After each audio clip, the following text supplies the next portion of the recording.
Agora, André, mudando completamente, porque a gente falou muito dessa questão psicológica, a gente tá falando de números, convence. Vamos falar de IA, né? E de elasticidade aqui. Sim. Você estuda muito, já está aplicando muito a elasticidade, né? Sim. Como que você está vendo isso em termos de avanço de aplicação de IA, ou seja, de número, já tomando a decisão de pricing aí? Eu sou um entusiasta de IA, né? Eu comecei a trabalhar com machine learning, né? Na época ela chamava statistical learning, né? Lá atrás. 2013, né? Quando saiu aquele artigo lá, a profissão mais sexy do mundo é ciência de dados, né? E naquela época eu já trabalhava em pricing e comecei a falar, cara, preciso resolver um monte de problema de consultoria, né? Eu era consultor, com inteligência artificial, né? Tentar resolver. Eu nem pensava no hype de inteligência artificial.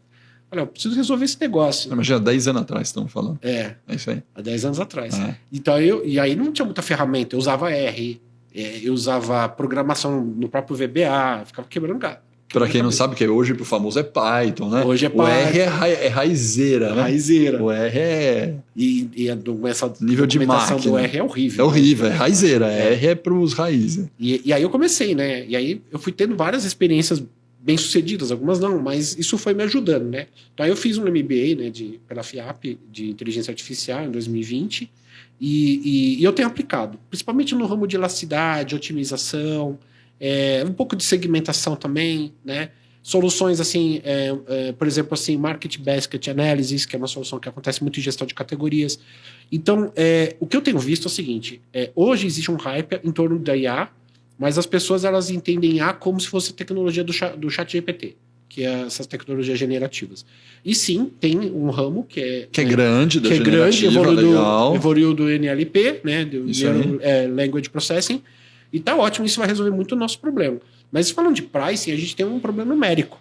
A gente não tem um problema de processamento de texto, não tem um problema, vamos falar assim, de cognição natural humana. A gente tem um problema de resolução de problema. E eu costumo dizer que price é uma disciplina que está classificada como otimização. Tem várias disciplinas assim na ciência de dados. Uma é otimização. Price está lá, porque você quer otimizar o resultado. Para você não importa tanto o R quadrado, você quer que o negócio traga o resultado, né? Então o que eu vejo muito muita empresa vendendo essa parte cognitiva e às vezes nem sabe como resolver, não sabe nem por onde começar. É o hype, né? O famoso hype.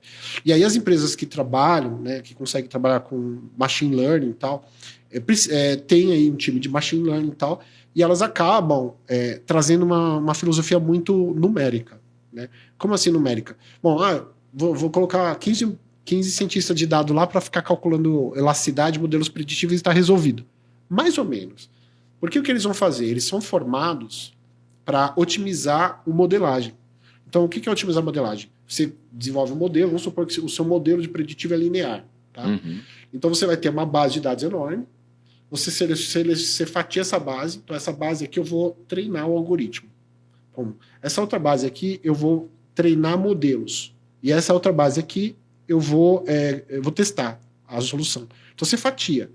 Então, ele pega essa base, roda modelo e fala assim, cara, esse modelo aqui está super bem treinado para a minha base histórica. Agora eu vou ver o resultado dele na base de resposta. Putz, não está tão bom. Então, o que eles ficam fazendo? Eles ficam hipertunando o modelo até achar o melhor modelo. Só que esse melhor modelo não somente tem muita coerência com a realidade. Então, eu já vi casos de consultoria grande fazer uma pesquisa, fazer um estudo de elasticidade e apontar, por exemplo, que a cerveja lá, ela é uma cerveja economy, né, de entrada, uma cerveja baratinho de entrada, não tinha elasticidade, era inelástico. Que o maior parâmetro na modelagem deles era a distribuição ponderada. Eles colocaram várias variáveis no modelo. Eu falei, cara, tá errado isso.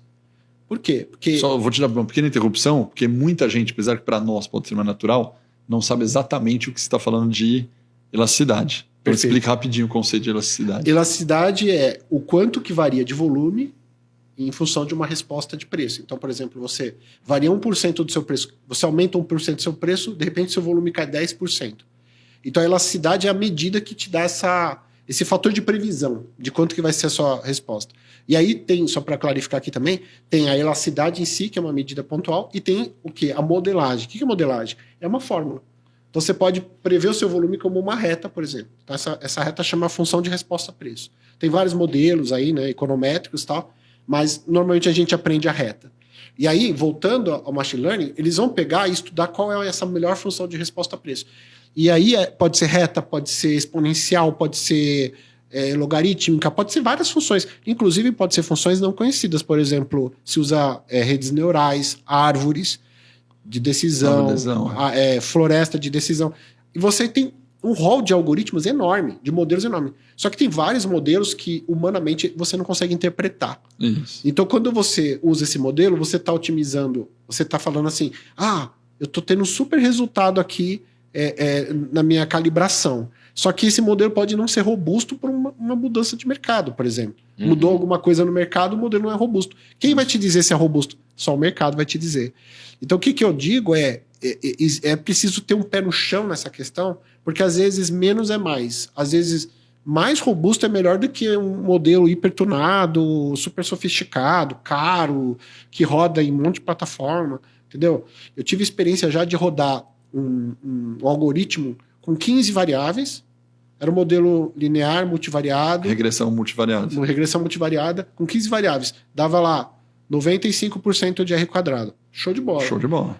Só que aí eu falei, vou fazer uma experiência, eu vou pegar as 3 principais variáveis, as mais impactantes, e vou rodar o mesmo modelo. Rodei, deu 90%. Então, assim, qual é o ganho efetivo desses 5%? É complexidade, tem um custo, né? Complexidade, você calibrar o modelo, interpretabilidade.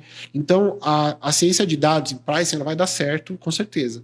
Mas antes tem jornada de dados, né? A empresa tem que criar dados, tem que ter uma base robusta, com qualidade, tem que ter pessoas olhando, cuidando, né? Se fala muito hoje de data quality, né? Data quality, ela tem que ter isso, ela tem que ter um time de cientista de dados para fazer toda essa parte de modelagem, e ela precisa de um time de pricing para ajudar na modelagem, para fazer a coerência com o mercado, fazer a ponte com o mercado, né? Exemplo, o caso da cerveja, que deu elasticidade zero, que a gente sabe que a cerveja economy tem elasticidade, mas é que porque tinha uma variável que era correlata, né? A gente fala de covariante, né? Uma variável covariante com a elasticidade, que no caso aqui era a distribuição ponderada. Essa variável ela absorveu toda esse poder preditivo. E aí ela jogou zero para outra. E aí você interpreta erroneamente que não tem elasticidade. Mas não é que não tem elasticidade, você não trabalhou estatisticamente o modelo adequadamente. Então eu sou muito defensor, acho que você já me ouviu falar na Pricing Day, de que é preciso ter conhecimento estatístico e é preciso ter conhecimento do fundamento de pricing. Antes de sair fazendo IA, se aventurando nisso, sabe? E numa situação como essa, qual foi a sua atitude? De ignorar essa variável que estava trazendo para elasticidade zero? Normalmente, assim, o que as pessoas fazem, né? A pessoa que está acostumada com estatística, ela vai jogar fórmula das variáveis. Então ela vai fazer um julgamento de valor. Fala assim, cara, não faz sentido ter elasticidade zero. Eu vou testar aqui, eu vou fazer um teste de p-value. Vou fazer um teste de p-value com as variáveis dentro do modelo e eu vou encontrar aquelas que têm covariância e eu vou jogar fora aquelas. Então, por exemplo, um approach básico seria jogar fora a distribuição ponderada. Mas tem um outro approach, você colocar dentro desse modelo a causalidade. Então dá para você fazer um modelo contemplando causalidade. Você analisa a relação causa e efeito, coloca dentro desse modelo, aí se resolve. Porque aí você corrige esse problema. Porque assim, correlação não é causação. Né? Tem até uma brincadeira que eu costumo fazer. Se você digitar no YouTube, existe uma correlação alta entre pessoas afogadas nos Estados Unidos e número de filmes do Nicolas Cage. Então toda vez que tem lançamento de filme do Nicolas Cage, aumenta o número de pessoas afogadas. Será que tem uma relação de causa e efeito ou é só apenas uma correlação? É uma correlação. Né? Então a correlação ela explica até certo ponto. Mas às vezes ela é prejudicial, porque o modelo ele é burro. O modelo é uma fórmula. Ele vai ser calibrado, ele vai dar peso para aquelas variáveis, mas ele não está fazendo o julgamento de valor. Quem tem que fazer é você. Né? Entendi. Por isso que eu acho que é importante o profissional de pricing e uma pessoa que conheça bem de estatística para fazer essa Tem aquele arrumação. exemplo do galo cantando toda manhã, né? Então você pega o galo, toda manhã ele canta, mas se eu tirar o galo, não vai amanhecer? Esse é o melhor exemplo. Não tem nada a ver a causa e efeito. Sim.